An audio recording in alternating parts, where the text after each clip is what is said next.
Welcome back to Line Podcast. My name is Aaron Alexander. This is a place we bring together the world's leading experts on all things health and wellness to help you all optimize your mind, body, and movement. I'm going to start today's episode out with a quote from Millard Fuller. It goes like this: "It's easier to act your way into a new way of thinking than to think your way into a new way of acting." Millard Fuller. It's easier to act your way into a new way of thinking than to think your way into a new way of acting. Pretty fascinating stuff. How our movement, our postural patterns, the way that we occupy ourselves impacts the way that we think and the way that we feel. You could say our movements are like catalysts for feelings and sensations.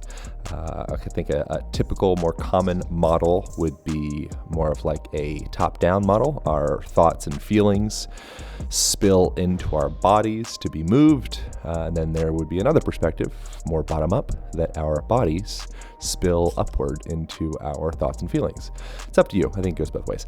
Today's conversation was with New York Times bestselling author Abel James. Abel has been a friend of mine for several years, and he's a fantastic human being. This conversation gets into all sorts of interesting things, from the way that cultures eat and the value of being intentional with the way that we eat and the way that we do anything. We get into his latest book, Babies Don't Get Scabies, which is a poetry book. Very fascinating, very challenging, potentially controversial at times book. Short poems that have big meaning. So really excited we get into a couple, or actually just one of his poems in this conversation, and really fun stuff. Like I said, Abel is a friend, so this is pretty much just a conversation. I wouldn't really call this an interview. We are just talking, and the emphasis is kind of around poetry and thoughts and things of that nature. And we have very exciting news. We're relaunching the Align Method online program coming out March 10th. Pretty exciting stuff. We put a ton of work into this thing. Very excited. It's broken down to a 6-week format. And one of the things that y'all may find valuable in there is some of the fundamental breathwork practices that we break down. Anytime you are feeling stressed out, we help you to downregulate, calm down. If you want to get a boost of energy, we teach you how to do that using the power of your breath. The first 7 days is absolutely free, no strings attached. And if you continue with that, you'll get the Align band, heavy duty resistance band, and a lot of good stuff along with that thing. So hope you guys devour that. I'm looking forward to hearing your thoughts. That, along with the Align Method book and everything else, can be found at alignpodcast.com or Align Podcast on Instagram. I think we are ready to go back to the scheduled programming with Mr. Abel James. Pow. So I wonder, what I hear a lot of time with authors is they go through like a burnout phase because they put all their marbles into this thing, and they're just spending their whole day agonizing over this, and then eventually they like never want to, write a book again, or they have to move to Bali for 6 months to like regather themselves. Yeah. Did you have anything like that, any form of burnout, or not so much? I was writing my book in Bali for parts of it, so I tried. Oh, great, perfect. That's smart. Well, one of the reasons I did that and was traveling so much is because my wife and I, it's different, or it feels different anyway, being at the end of your 20s, like just hitting 30 or whatever, compared to like we're in our mid to like coming up on late 30s now. So we were excited to get out there and experience a lot of different cultures. And when you go to the other side of the world, it really rattles your whole idea of what reality is, or at least it did for me. Going to Bali, for instance, since you brought it up, where, like not only did something like 3 out of 4 people there believe in magic, but they actively practice it like every day. That's how real it is in other places. And you go over there and it just shows up in so many different ways.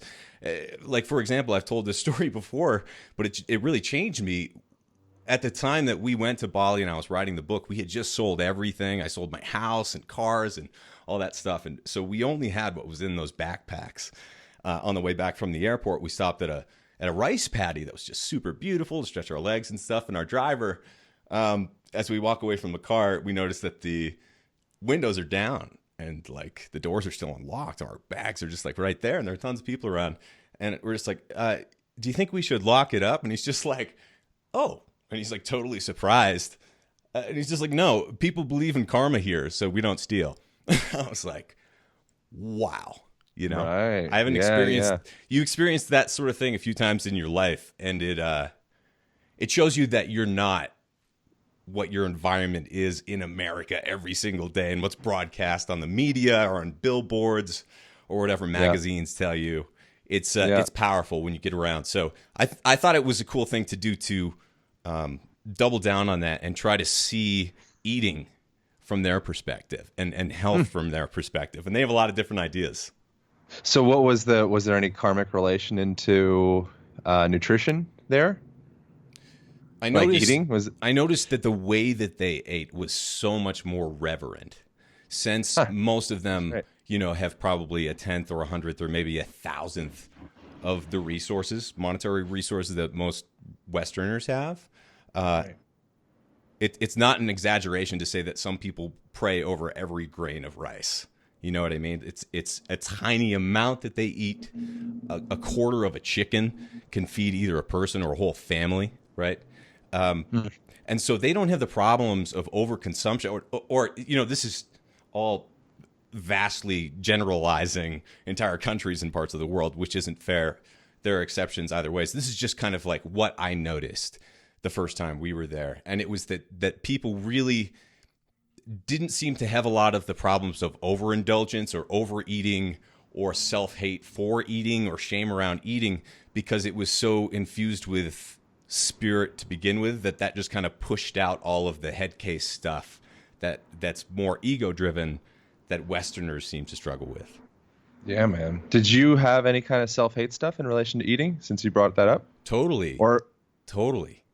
Yeah, it's been interesting because I've been in the past year or two with my wife looking back into some of the cartoons that we watched and some of the toys we played with when we were kids. We don't have kids yet, but we're kind of just like in that mode where a lot of our friends do. And so we're trying to see the world from the next generation coming up, their perspective.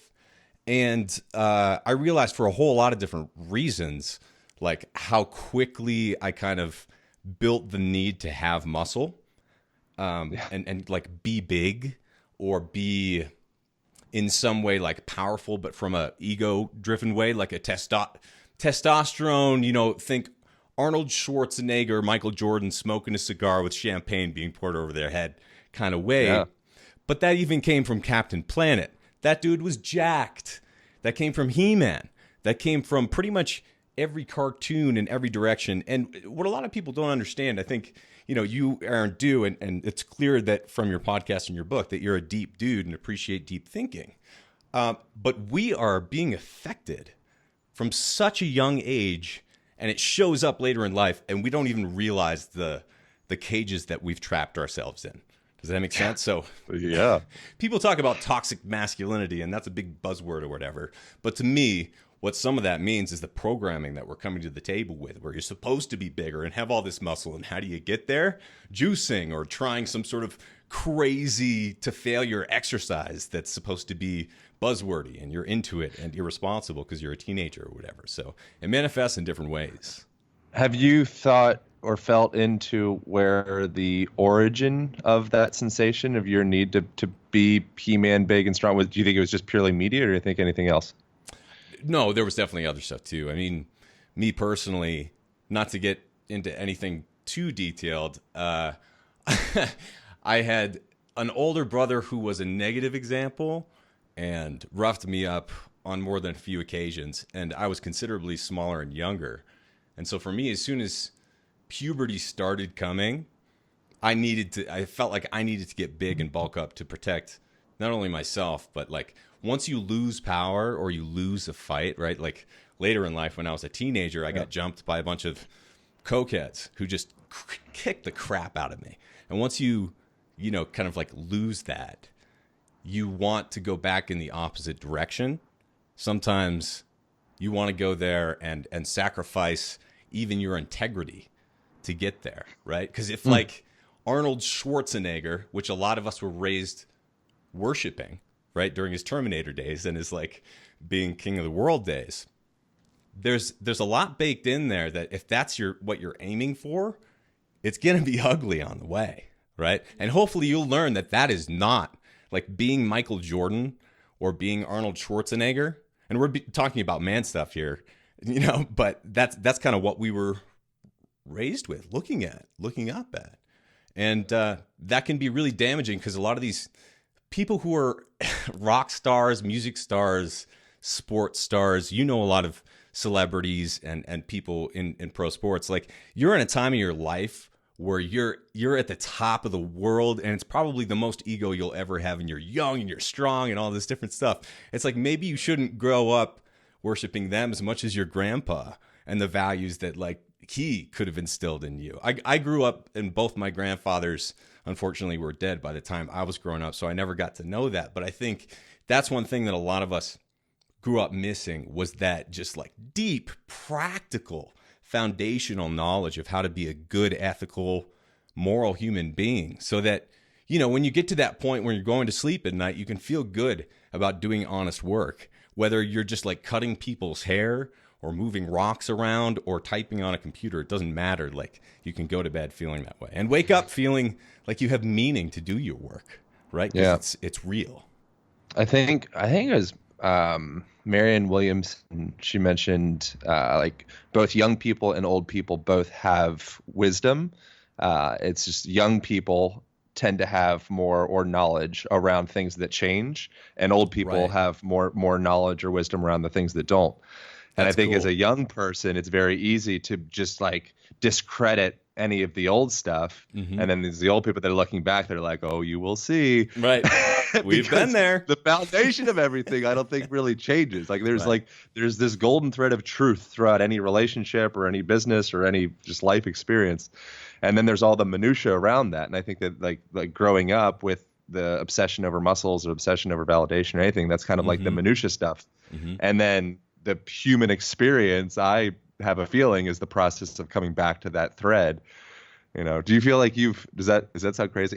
No, not at all. I totally agree with that. Yeah. What was your process of kind of dropping the minutia, muscle bound, hating myself over what goes into my face kind of complexes? How do you come back to truth? Yeah. I mean, there's another piece of that too, where like and you're a big dude. Like, I've met you in person. You're a lot bigger than me, but there's a part of being a dude where it's hedonistic, and like the more you eat, the more of a man you are. And that's reinforced by so many people over the years. It's just like, oh, you got a big healthy they call it a healthy appetite.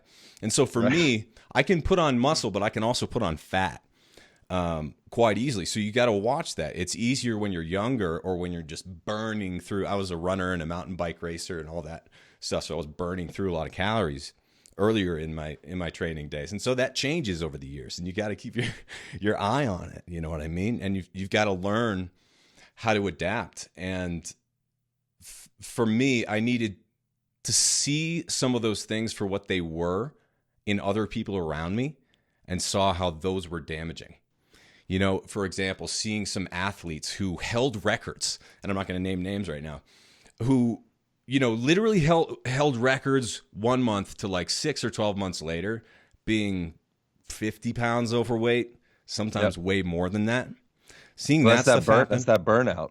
Yeah, totally. You put all your marbles into this thing. I think there's something to respect of people that practice lifestyles that are sustainable. Right. It's like the tortoise and the hare kind of thing. Yeah. We're really enamored by the hare because it's like, whoa, you're like, wow, like it's crazy, like fireworks, and it's amazing. Right. But then, the person that's like, no, I'm just going to keep on this consistent path.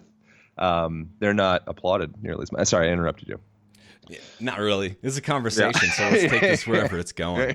Yeah, but I think there's a lot of value to that. Like, that's something I think about regularly. Is like, how do I be 80, 90, 100 and still be dancing and having sex and doing yoga and like really like smiling and experiencing joy in every cell through my body? I mean, it sounds a little bit, idealistic, but how do I do that? Yeah. As opposed to how do I burn my joints out now while I'm in my 30s to impress people and essentially prostitute my body for validation.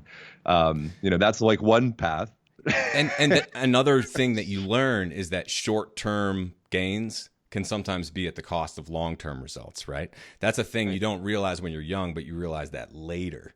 And you realize that a part of aging isn't that you're getting injured more, it's that your old injuries come back to haunt you, right? And that like this other more it creeps up on you more, and you've got to keep your head about it. And you also just need to keep doing it. It is so much easier. And I'll say, because I'm coming out of a big injury, it is so much easier to stay in shape than it is to get in shape, get back into shape, you know? It's true. And I can totally empathize with people who get hurt and then have a really hard time ever getting back because you frankly have never had to do that before, right? Like the athlete who is at peak health or at peak performance, I should say, right? Who then puts on 30 or 50 pounds. They've never had to lose 50 pounds before. And if you're doing that for the first time and you're a little bit older, you realize that things are changing and you kind of freak out and you don't know what to do. So thankfully, I mean, we're like, one of the reasons I chose to do, podcasting and video and just kind of like TV shows and interviews and stuff is because you get to cross-pollinate ideas with other people and learn not only about what's changing and what's new, but also about the things that you keep hearing over and over again. And it's like, I was listening to your interview with Paul Chek, and it's like, that dude has been right for a long time, but a lot of things, and you've seen many things come and go. And it's beautiful to hear, there's a meme that went around years ago. It's like, once you reach max level, you stay at max level. You don't keep leveling, right? You just you hold that spot. And so that becomes the challenge. Because in order to hold that spot, sometimes it means really pivoting in a super crazy world. Yeah, yeah. So how did you keep yourself sane and not get kind of wrapped up in, I feel like you were in an interesting position with the show and the book and the podcast and all that stuff. You had all these markers of success in your life. I think it would be easy to get wrapped up in that and identifying with it. And it seemed like I witnessed from afar you almost taking like a pivot in another direction where you're like, I'm going to drop off and kind of work on something else. Am I wrong? I don't know. I mean, I just You're not wrong. You're not wrong, because part of that is you need to be careful not to paint yourself into a corner. Yeah. And especially if you're on a reality TV show, that's exactly what they do to you. They sign you, they basically line you up for character assassination on day one. And it's just like, what can we do to torment this archetype? And they try to take you down in one way or another. And so coming out of that, also the political landscape changed from an era of hope to oh man, I was starring on a TV show that went live as a reality show. Personality is elected president. And that, seeing the way that reality television is made and media is put out there, it was just all right, I'm going to take a step back for a minute because there's a lot of, another piece of it was it became difficult back then when I was doing the TV thing to go outside in, especially in Austin or in California or in cities and not be recognized, which got psychologically really weird. Because it went from a time of being recognized by people who listen to the podcast and were kind of in the same way of thinking. Like me running into you for the first time. It's we clearly agree about a lot of things. We're part of the same tribe. To people who only wanted to take pictures of me, one after another, to make their friend jealous or to make their boyfriend jealous or their wife jealous or whatever. It's just taking selfies, not asking, just running up to you. And it's just taking your dog for a dump or just in the grocery store trying to pick out some cottage cheese or whatever. It's all right, we're going to move to the mountains and just chill out for a while because we need this. And also, I don't want to do the same thing over and over again. I don't want to have the same conversations because it gets old and then you're just not into it. I'm a musician, and I know that you're into music. I loved reading through that part of your book. And one thing that I could never relate to was seeing those musicians and bands who were out there 40, 50 years later playing. It's cool that they're playing, but they're playing exactly the same songs. Seeing the Rolling Stones just waggling their jowls at halftime shows and stuff. It's I don't know if I need to see that. We've been listening to that for 50 years or whatever. Let's listen to some new stuff. The world has changed. Well, I feel it's the same idea of that. I could easily fall prey to. I might be prostituting myself. Might be a little bit strong of a word, but let's just go with it. Prostituting myself for validation through physicality. You know, Yeah. I have muscles, I can do this gymnastic thing, I can pick this person up or whatever. And then even to the point of having an injury, which I like had like a wrist thing, and I kept wanting to do that because I felt like I wouldn't be loved or whatever if I Right. didn't do Totally. those things. I think it's a similar thing that can happen with a musician. Like, okay, if I don't play this song, then people will drop off. And then who am I if I'm not, connected to the community? So I think it's interesting with you that you went into a route of expressing yourself via poetry with this amazing book that I was like, I freaking love it, man. I'm super excited about it. Thanks. Seriously. I'm like, shit, I'm thinking about like, I probably should be thinking about book 2. I got to figure out book 1 first, but I'm like, I want to do a poetry book. Do it. That's one of the reasons I wrote it is because I really want other people to do stuff like that. You just never see it anymore, right? It's good. So how does one craft a poem and why does it matter? This is so cool. I was just at the holidays with my wife's side of the family, and there's a grandmother who's 90. And so she was reading through the book and just like giggling and reading poems and loving it. And she's like, I wrote poetry and came up with rhymes, and a lot of my friends did. And we read it at weddings and, like the best man speeches or just like at family functions and stuff like that. And it was a part of what people did. I think a part of folk culture, right? And I tried to write these poems in this book, not in a way where it's like, look at me and look at how great I am at writing poetry, guys. Look at how like obtuse and depressing I can be in so many like abstract ways. It's more just like, wow, this is kind of fun to read. This feels like a song or a limerick, or it makes me want to write, or it makes me want to, like, one of the things you write in your book is the importance of singing, not because it's like, hey guys, look at me singing, but it's a communal at its best anyway, at its most magical. Singing with other people is a communal, spiritual, magical thing. It's just life changing when you experience it for the first time. And you realize that you don't have to be a singer. We all are singers. We all are. You're always singing. Yeah, we're singing you're right always now. dancing. You're always singing. That's some African shit. Totally. I love that.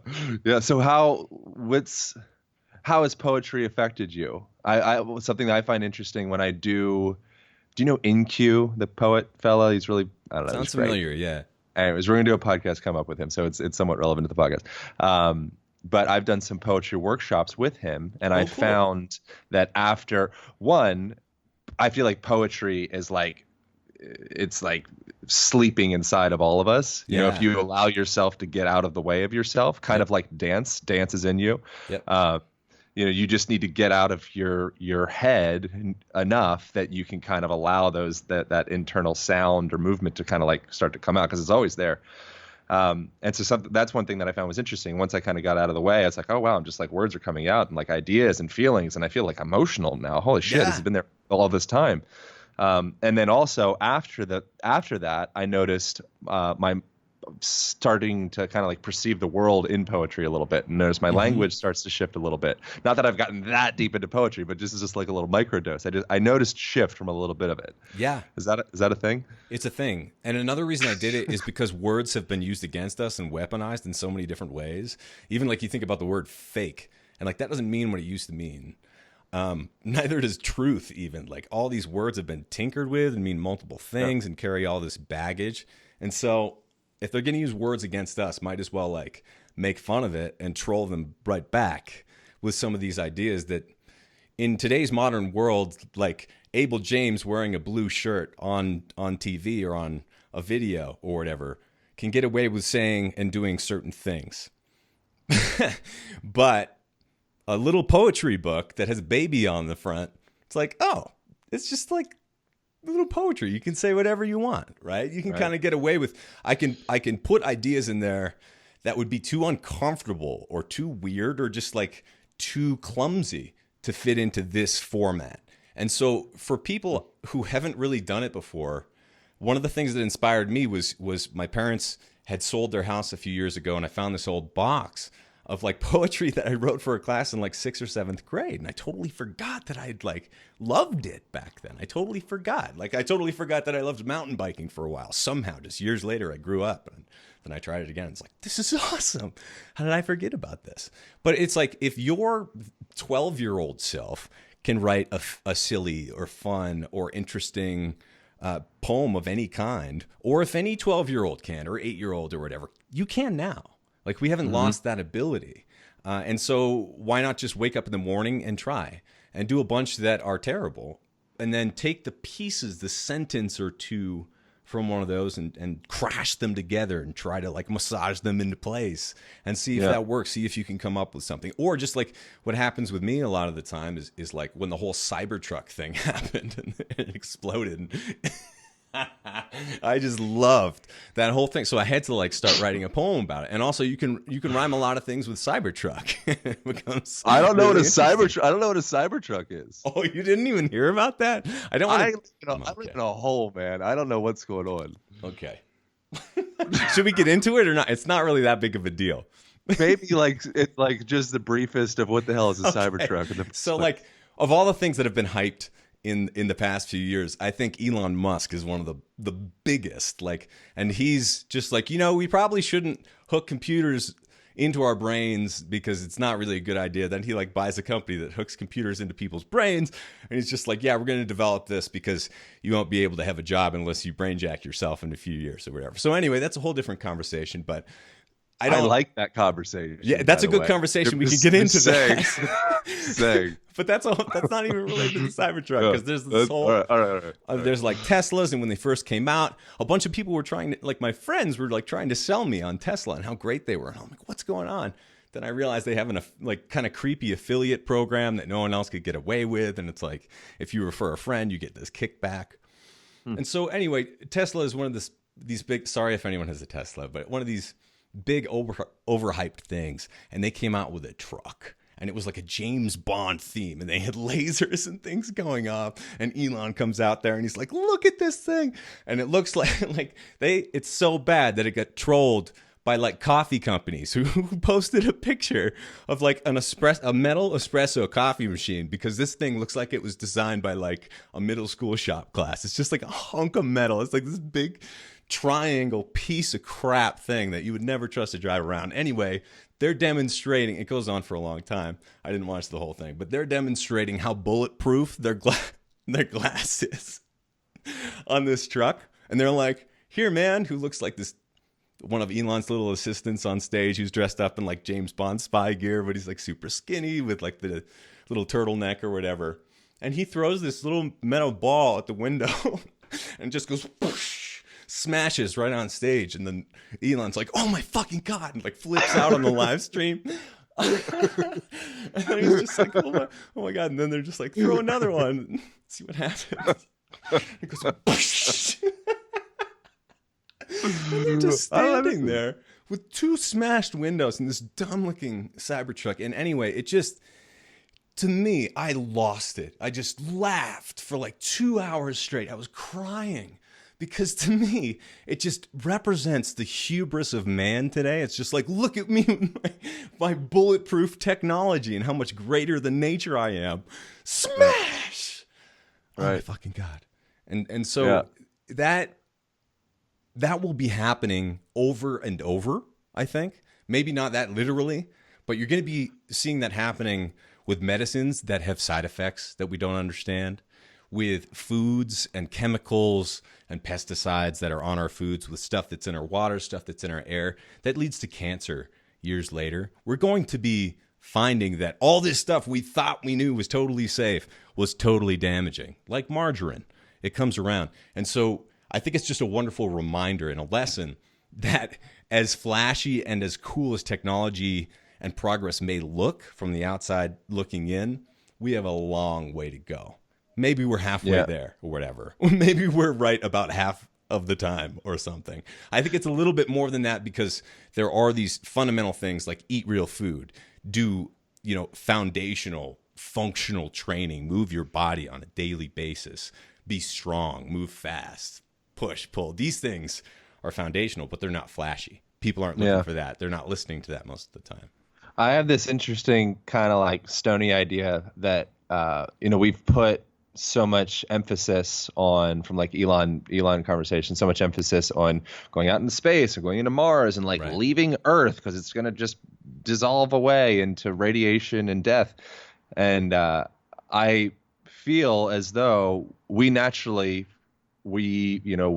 to voyage and we want to explore and we want to kind of go off to these new lands and new frontiers. Yeah. And I feel like the frontier that is missing in modernity, in large part, is turning the telescope inward. Sure. And going in like microscope inward and observing your own internal landscape and your subconscious. And I feel like getting back, like full circle back to like the Bali magic stuff. I think there's a lot of value in that. It's just, for the most part, we live in a materialistic society that if it's not here right in front of me and I can hit it with a hammer, then I don't trust it.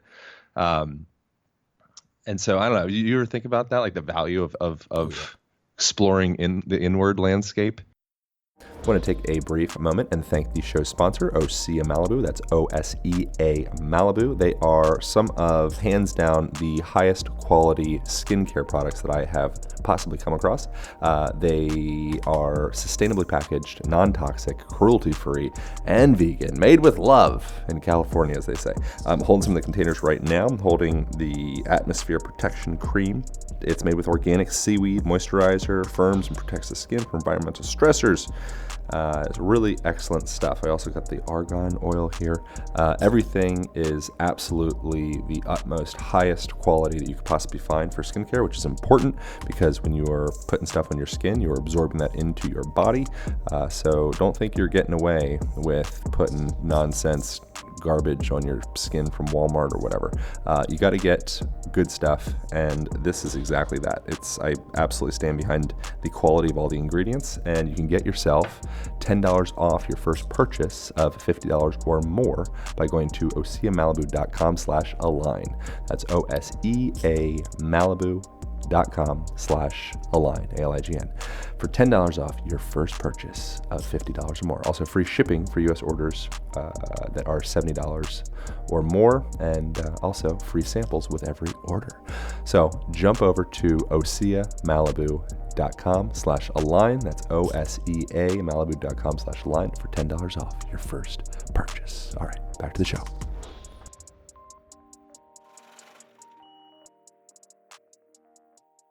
If you only believe in the kind of like materialistic world that a lot of science preaches, which is inherently just reduction, basically, right? It's like a 5-year-old. I remember my little brother looking at me when I was a kid, coming up to me and closing his eyes and being like, "You can't see me. You can't see me." It's like, that's not exactly how it works. There might be a little bit more going on. And so I think you can channel into that with things like the placebo effect. They're just kind of thrown away as these concepts. Oh yeah, I know about that. That doesn't really matter. It's like, what, we get 30 to 50% better just by thinking about it? That's stupid. And people just kind of like brush it aside because we're brainwashed to do that for some reason. It's amazing. Yeah, take a step back. It's the thing. That's either the placebo effect or that's magic. Yeah. And you reference some studies in your book as well, which talk about visualization and the effect of that. And I remember my dad taught me about that when I was a kid and talked about a study where they had people practice to shoot free throws in basketball, like in real life. Then they had people visualize it, and they both got about as good. And the people who didn't visualize it or shoot it didn't get any better, and they still sucked. And it was like that with wrist strength, wasn't it, in your book? Yeah. Do you want to bring that up real quick? Yeah. Because I think that's fascinating. Yeah, well, so they've done wrists. There's also done a thumb exercising one as well. I guess apparently I mentioned the wrist one in the book, but there's been various different ones. The thumb one that I'm thinking of presently is they had different groups do actual, thumb exercises, and then the other ones didn't do anything, and then the other ones just visualized it. And what they found is the people can literally strengthen their muscles because it's a neuromuscular connection. You're always turning on the electricity inside of yourself. And you can do that with your mind. And so as you are, I think it's interesting that like as you are shooting a free throw, as much as you're physically going through the act of doing that, you're also visualizing the experience in real time. Yeah. And so we Yeah. kind of just forget about the whole fact that we're continually visualizing and creating our world as we go. And there's a lot of power that you can, like watching surf videos as an example. You'll become a Hmm. better surfer by wasting your time in quotations on YouTube watching people surf. Yeah. Because It's one way that we you're learn. Monkey see, yeah, monkey do. monkey see, monkey do. It's cool, man. Yeah, it's a powerful thing. I think it's interesting that we end up kind of like trying to rule out the placebo effect, whereas we should be ruling in the placebo effect. Right. Like, Let's ride that bull. You know what I let mean? ride Like it. let's work with that a little bit. You look at the side effects. It's like half the time it works, whatever you want. Like sometimes it takes a little while. It does. Yeah. Nobody's perfect, but I mean, even if you have a shot, what a magical and cool thing. But an even crazier part, and I know that you get kind of more into the shamanistic and spiritual side as well, but when I was down in Peru a few years ago doing an ayahuasca thing, I had the equivalent of the shaman was watching me visualize free throws. He could see what I was visualizing with my mind, and we could talk about that later. And that was another just kind of flipping reality on its head moment that, wow, there is a lot more to this than what we've been told. So what was that? What was the circumstance? What does that look like? What Well, did that scene look like? for me, it was anyone have you engaged in ayahuasca journeying I have, yeah. of various kinds? So it's for people who haven't out there, it's not a vacation necessarily. And for me, it certainly was not. And my wife as well. It's a very physically uncomfortable. So anyway, it's a small amount of drink that tastes okay at first, but you realize later how much trouble it is when you just got these burbles going on, and then you start the shamaning thing where it's like coming out both ends at the same time, and you just want to throw up, but you can't for the next 4 hours or whatever. So that's kind of at its worst, which happens sometimes, not every time. Sometimes it's really peaceful and wonderful, but a lot of times it's not. And so for me, it was one of those really bad times, and I was feeling so ill that I've been doing qigong movements in the morning for like 5+ years at this point. And so I was doing those in my head in the room as if I was out there just to distract myself of, the horrible nausea and just like feeling super ill. And so I'm going out and I'm going through my whole set of movements, which takes, 10, 15 minutes or something like that. And I'm breathing in and then breathing out energy or whatever. That's what you're supposed to envision in your head. As in yoga or Tai Chi, it's not just a physical dance. There's more stuff going on. You're kind of visualizing at the same time. So anyway, after that ayahuasca session was finished, the shaman lit the candle and then came up to everyone and has kind of like a little debrief conversation, nice and hushed, and talk about it. And he came over and he's just like, wow, I hadn't seen those moves before. And when you breathed in the energy and then let it out in the middle of the room, that was something where I'm just like, wait a minute, you could see that you were watching me the whole time. Wow. He's just like, yeah, I watch everyone to make sure they're safe in here. And I was like, Wow. isn't that cool though? I mean, it was one of those things where he literally gave me a play-by-play, not like he was bragging or saying like I was watching you. It was more just like something that was, everyone knows this. This is the way it is, obviously, which was even cooler. Was there any standouts, points that you gathered from that experience? Other than maybe, magic is a thing, but magic's just a word. Words are funny, like you already mentioned. Like the word magic could mean one thing for one person, another thing for another person. So Disney conditioned us, the corporatocracy conditioned us to think that magic is this silly thing that princesses do in their cartoons. Right. And that's a problem with words, right? Where it's like the placebo effect is more what I'm talking about, but you can do that in your actual life as well in different ways. But it really, I like trying to make it practical. And so the thing that totally helps me the most, like the place that all this starts from, is I've got it right here. It's just, a notebook, a sketchbook, and I've got these all over the place and they're empty, right? I don't like approve of this brand or anything. It's just, empty paper. And so like every day, a lot of the day, I'm just scribbling into that. And if you get in the process of creating instead of consuming, just a little bit every day as a practice, it's extremely powerful. It's kind of like, for you, having someone go into a deep squat in the middle of the day when they're feeling down instead of going and like slump on the couch. You know, something that is inherently helping them as a practice instead of inherently hurting them. So like every time you have that quick second and you don't know what to do, if you've got that piece of paper around and you've built that little habit, then stuff starts to happen. You start writing that poetry, or you start coming up with ideas, making lists, doing little silly sketches and doodles and things like that. And it's amazing how much that can change not just your daily life, but what happens later is really interesting, where I'll like, once I write down things in my journal, I usually won't go back to it because I kind of remember it. It's like there, or it's out.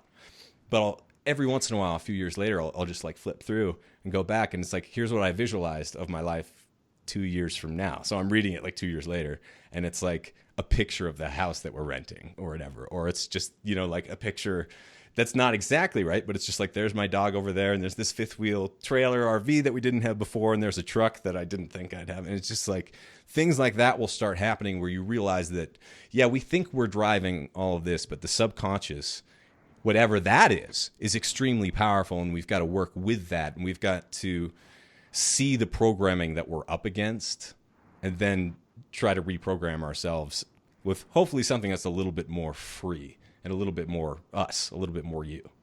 Yeah. So how does the act of or practice of writing and creating poetry and stuff, how has that been like a therapeutic tool for you? Oh man, for me as like a musician and an artist, I feel very stopped up. I have for a long time, because like I used to sell CDs. When I was 15 years old, I was selling my music online. This is like 1999, 2000. And like making a good side hustle doing that stuff. And then all of a sudden, all music is free. You can't sell CDs anymore. Your product goes away. And a similar thing kind of happened with books and writing, where it's like content is now all free, or just advertising now or something. And you're not allowed to use certain words. Like, if we were having this conversation 10 years ago, I would be able to say more words than I can say right now. And without being censored, right? Without being like totally throttled or hijacked or whatever by the powers that be. And I know that at this point because I've experienced that and seen it all around me for long enough where it becomes a problem. Because I remember like a psychological study from school where if you tell someone not to think about a white polar bear, they think about a white polar bear harder than if they try to think about a white polar bear. Yeah. And so that's happening with ideas now. That's happening with taboo subjects. And man, is that problematic, because it's now we're getting into Brave New World 1984, you know, mind control, thought police type stuff. And that's really alarming, not just for our generations, but like, what are we leading the next generations into? We have to ask, you know, and we need to protect what freedom we do have, which seems like it's on the down slope more than it's on the up slope. And I can't remember what it was. There's a quote in your book, but it's like, it takes moving to realize that you're in chains, right? Something like that. Yeah, right. Yeah, you don't realize. I don't know who said that. It was at the beginning of one of the chapters. But yeah, it's. How does that one go? We got to get it. It's not. I love these quotes. They're great. Thank you. Yeah, good, totally. man. It's funny, after finishing the book, there's all these other. I'm really into quotes. I just like it a lot. I write them anytime I hear one. I'm like, oh, I got to put that one down. And after the fact, I'm like, oh man, it's funny. Once you create a book, you feel during the time of the creation, you feel like it's the book, right? And then after the fact, you have to realize that it's just a book. Yeah, you know, once it's done, you're like, okay, I'm done. What's next? It's okay. we can move on. Yeah, it's interesting. It really is. Yeah. Psychologically, it's super interesting. And you're just past your 30s, right? You're a little younger than me. Yeah. I'm 32. So I can like feel. It's funny reading through your book. I can like feel what you're going through, because I was there like 3 or 4 years ago, like in a very similar spot. And so that's a cool part of the journey too, is just like being able to empathize with different archetypes almost as the years go by. Because I started almost 10 years ago, like doing the podcast and stuff. And so it's like I was the young one in my 20s. 10 years. Almost, Oh, yeah. so you started with like Greenfield. Greenfield has been doing a little longer than me, but I'm a little younger than him. So it's like we're part of the same class, but I was like the early 10 years. Why'd you start a podcast 10 years ago? So I started my blog first, but I had a bunch of them starting in like 2006, 2008. But I had been building just websites for a long time. A lot of times just because like for the bands that I was in, we would need a website back then. And so it's just like, crap, I could do that, or I could learn how to do that, like playing a new instrument or whatever. And so that just became the rest of this over the years. Like the world kind of merged into creating podcasts and video channels and all that. But back when I was a teenager, I was like pretty much making a living from streaming, like music streaming back then. That was figured out and done really well and totally fair for the artists back then. Until some of the like bigger corporate powers came in, and they're like, we got to stop that, and basically stopped paying artists in all ways, unless you sign your life away for some crazy 360 deal contract, which a lot of celebrities do these days, and then they lose their ability to basically practice free speech and put out these stupid little poetry books and stuff like that. That's another reason I'm doing it, is because like a lot of publishers now are trying to be more forceful with what you can and can't say, or the topics that should be in there or shouldn't be in there. And it's like, where is all this direction coming from? Because it's not coming from people's hearts, and I know that. Well, the poetry, I think poetry is valuable, similar to the way that comedy is valuable, because it allows this spaciousness to touch on these taboo subjects, and taboo subjects will only gain strength.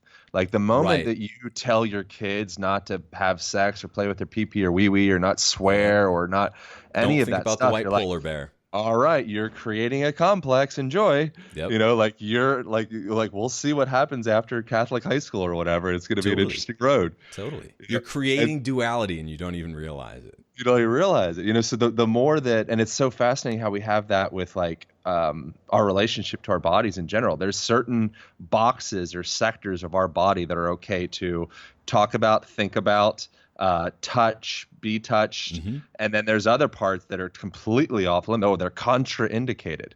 Right. It's like, well, the moment that you find a place that's contraindicated, you know the place that you need to go. Yeah. It's like I was listening to a thing with the guy that created the Cove documentary. Okay. It was on Rogan's podcast. He was talking about the government gave them the maps of the places that they are allowed to go, and then they're like, oh, perfect. So you essentially gave us the map of where we need to go, which is the contraindicated places that you suggested, because that's where all the dark shit is that needs the light. Totally. I think poetry is one of those. It's like a flashlight in a sense, because it's like a Trojan horse and kind of sneak up into deep subject, which is what you did with the designer Babies Still Get Scabies. What a name! It's like if you can get away with it, you might as well try. I've had fun with some of the poems. You can tell I'm practicing my free speech because we have to like prove that we still can. Yeah. What does the name Designer Babies Still Get Scabies mean? Okay, if we want to go into the symbolism of it, there's definitely a theme to my work that I try to put in there, that man versus nature is a pretty dumb fight. It's a dumb argument. We need to work with nature. It needs to be integrated. We can't, take everything in nature and say that we're better than it and try to say that we're superior and be all smart and great and all of these other words that we, lavish ourselves with and just kind of swim in or whatever because we think we're so great. This is all ego. And it becomes really problematic because none of us are stronger than a typhoon or a hurricane or not climate change in like the way that it's used now, but like ice ages and the changes of the climate and geology and time. Just look at time. All of the things that happen to people and all the people I've lost a lot of people close to me relatively recently. And there's nothing like that to really jar you into realizing that time is moving and things are happening. But anyway, that's a force of nature. And so when you try to fight that, it's like a celebrity who just keeps like stapling her face and injecting it with all this stuff and plumping and shrinking. And it's like, it's not working. It's not working.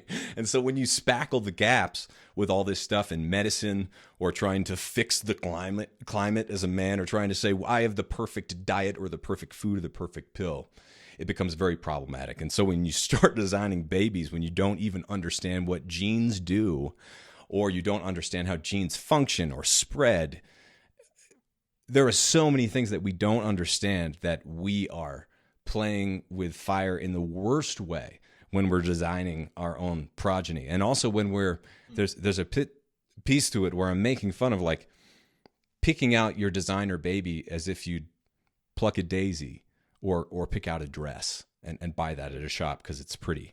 And isn't life a little bit more sacred than that?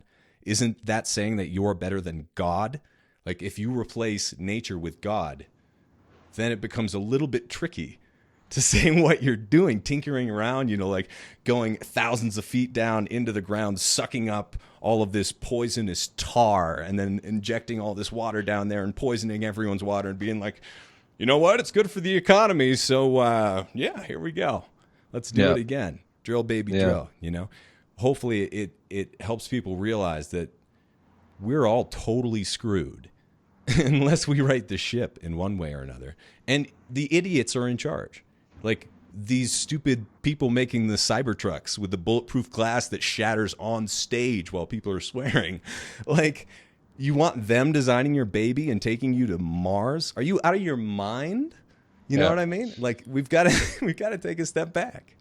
I feel like the thing you said that stood out that I thought was interesting was like the idea of being versus nature.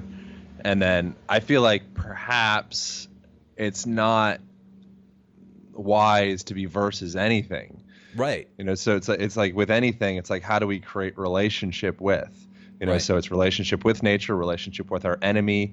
I think it was like Gandhi or something, he said something with like British soldiers. It said it's not just about getting them out, but we need to create a friendship with them. Totally.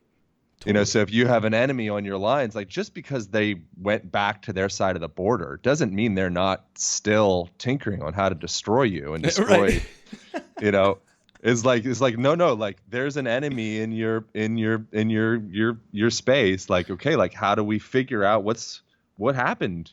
Yeah. What happened to you that this is where you've come?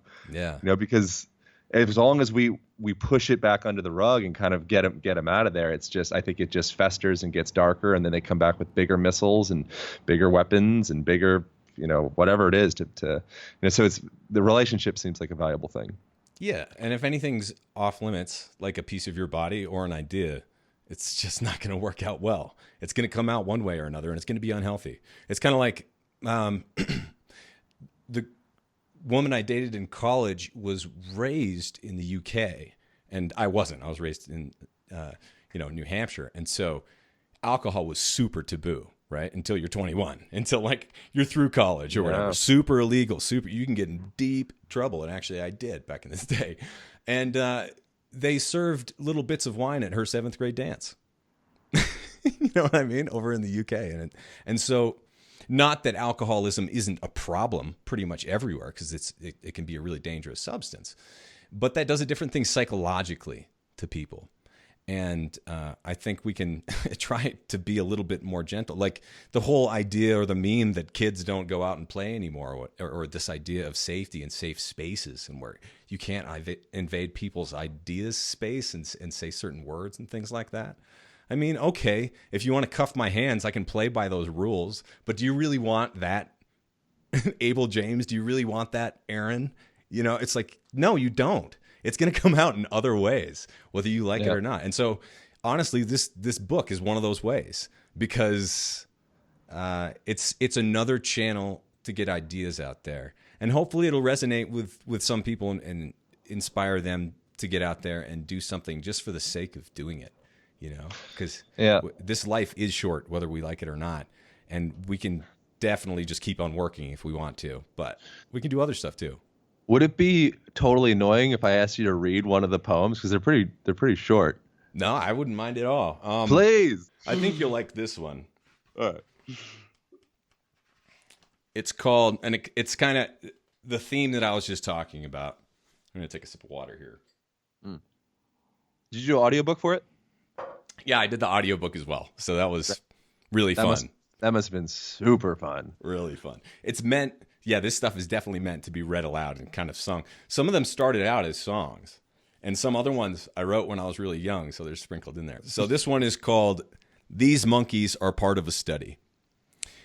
Don't you worry, buddy. These monkeys are just part of a study. Sure, the science is a little muddy, and I'm sorry their foreheads are kind of bloody. Right now, it's still a bit buggy. We just want to see if these monkeys get chubby, or if they die, or if their faces get ruddy. When we electrocute the brains of everybody, pretty soon it'll be millennials and yuppies. But it's not like we're torturing the tails off of puppies. We simply impose our will on their minds, molding them like putty. It's the scientific method, you see, that gives us moral authority to poke and shock and slice with glee, turning him to her and she to he, cloning sheep, cloning me, cutting anything that bleeds, lopping off all the parts we don't need, and, of course, ultimately, confirming our superiority over absolutely everything we see. So don't you worry, buddy. These monkeys are just part of a study. Damn. That's some heavy shit, man. Some of them might leave a mark. But it's a way of getting the tension out, right? Like, there are a lot of political things that have happened in the past few years as they just like totally shut down the national parks and then open them up for drilling and destroy nature and all this stuff. And it's like, all right, I got to get some stuff off my chest. So I think not just writing those, but even just reading them, it helps me giggle and get it out of my system a little bit. So whenever I do anything that's poetry, it's just about me figuring myself out. I think I'm very self-indulged, narcissistic millennial. Whereas you're taking the craft of poetry and making it be about issues that matter. How does one go into that? That's a really cool distinction that you just made. And it reminds me of a conversation that I heard with Derek Trucks, who's one of the just masterful guitarists who I've seen many times. And the dude interviewing him was just like, so who do you think is good? Who do you see because they're good? And he's just like, I don't see anybody because they're good. I see them because I want to hear what they have to say. And a lot of times he was talking about music or he was talking about lyrics or whatever. And for me, I kind of realized that pretty quick once I started playing shows out, on guitar and saxophone and different instruments and stuff, that people don't care about your chops. They don't care about like how many notes you can play and how fancy that all is. That's a cool gimmick for like a minute, but honestly, much less than a minute. It's like a few seconds and that gimmick is done. And it's way cuter if you're a kid, way cuter than if you're an adult. So that starts to fade away. But what people really appreciate is you communicating with them and getting them involved in whatever you're doing there. And so I think there's definitely, and some of my poems are more self-indulgent like that. And I think that can be really powerful too. But one of the things with poems and with songs that I write that I realized is you're creating little memory capsules, kind of. It's like you're storing memories in this little thing. And when you read it or hear that song years later, you're like, whoa, I'm there. Like I didn't forget this thing that happened to me, or what I've been through or what it felt like to be 15. It's like, it's there. And so that's what you're doing with poetry. And that's a very powerful way of using it. But also it's like, okay, what else can we say here? What else can we talk about that we're not allowed to talk about? And also, it's not really, I'm on a soapbox when I do the podcast, and I'm really thankful for that people listen at all. But it's not the right place to do the other shows that I do. You know what I mean? It's like, this is what it is. And then I do other stuff that's going to really piss some people off.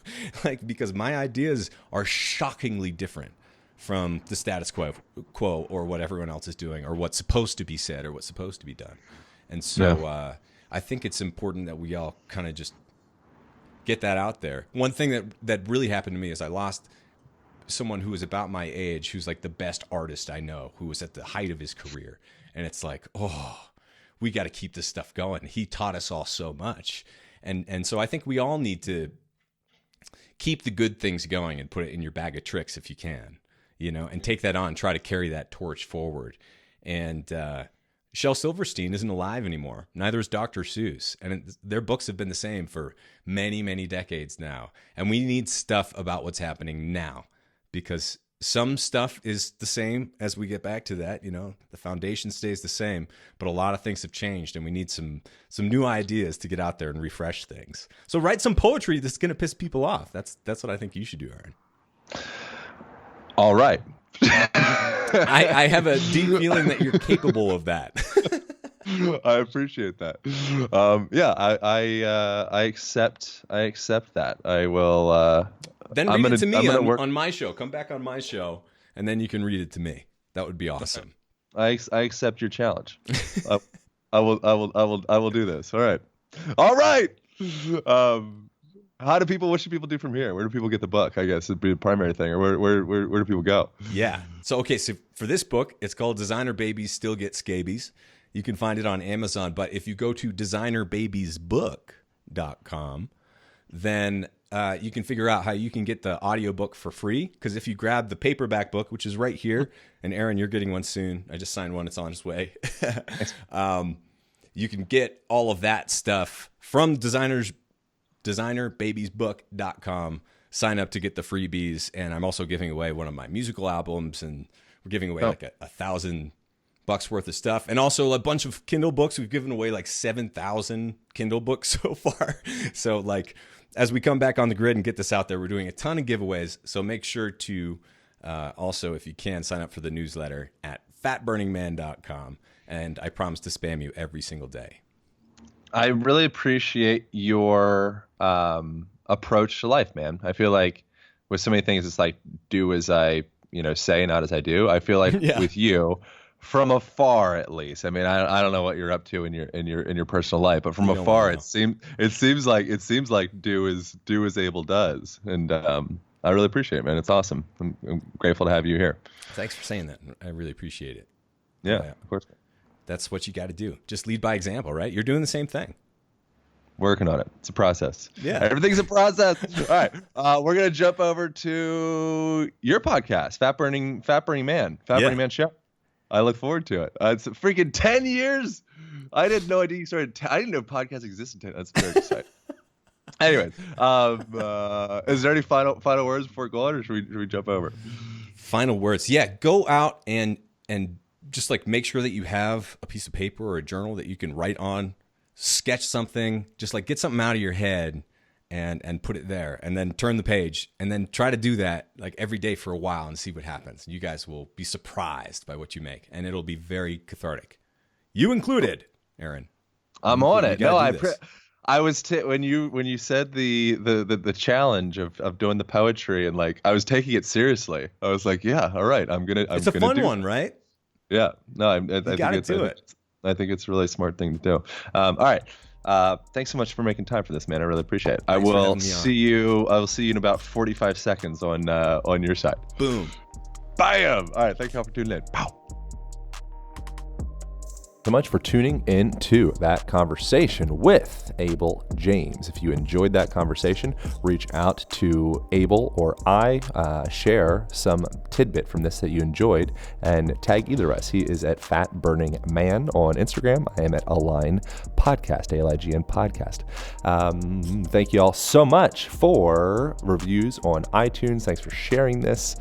Thanks for grabbing the Align Method online program. One of the specific things we get into with that is breathwork practices. So if you have interest in getting deeper into your own breathwork game, that is something that we explore in that program. And I think that you will quite enjoy it. It's a 7-day free trial, and it is guaranteed to be helpful. And if not, you just don't continue. It's all good. No strings attached. You can go through the first 7 days, get value, and then onward, upward with your life.